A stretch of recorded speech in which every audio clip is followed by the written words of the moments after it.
guys! Magandang araw sa inyong lahat. Please watch po. Please support me po. Buy one, take four. Kailangan ko pa po ng watch hour. Hindi pa po ako mommy kasi kulang ang watch hour ko. Unbox tayo nito guys. Yung binili ko sa TikTok na ano guys, itong storage box. Ayan guys, oh. Tamang-tama lang ang laki guys. Tama-tama lang na mabuhat ko guys. Storage Kasi box. pag may laman na, Storage medyo box, mabigat na yan guys. Buy one, take four. Ayan guys. So only. Buy one take four yan guys. Tapos dalawa ang ano.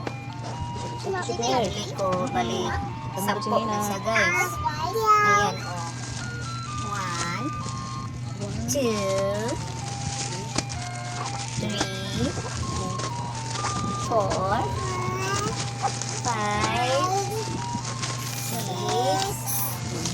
7, 8, 9, Take four. Tayo na siya guys. Kaya tuwa. 10. Ayan na guys. Muna malit ko ani guys. Kaya bumili ako nito guys. Tagalog pala guys. Sorry.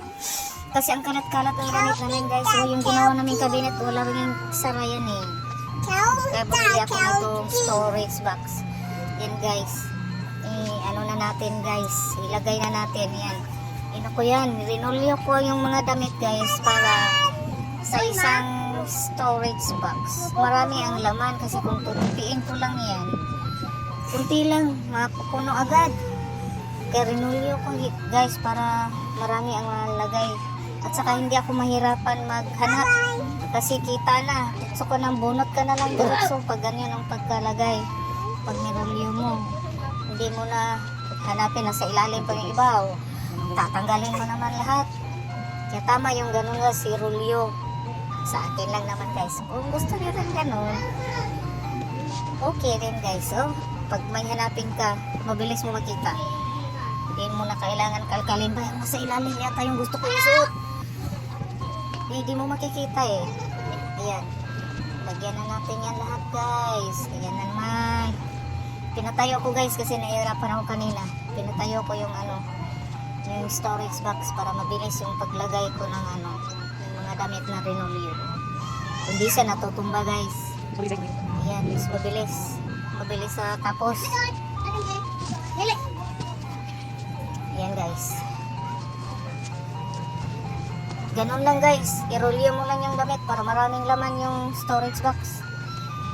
Sakto sa laman. Ayan guys. So, tapos, pag anuhin mo na yan, ipatong mo na yung isa. Meron ako dito guys yung storage box ko rin na malaki. Tapos nahirapan ako maghanap. Kasi puno yun. Yung mga panglakad o pang ano na mga damit. Ininiba ko yun sa pang araw-araw. Ayan, pag di ko mahirapan maghanap kung anong suot pag lumakad o pumunta ng simbahan. Kaya ginanyan ko. Okay, may takip. Okay lang din yan.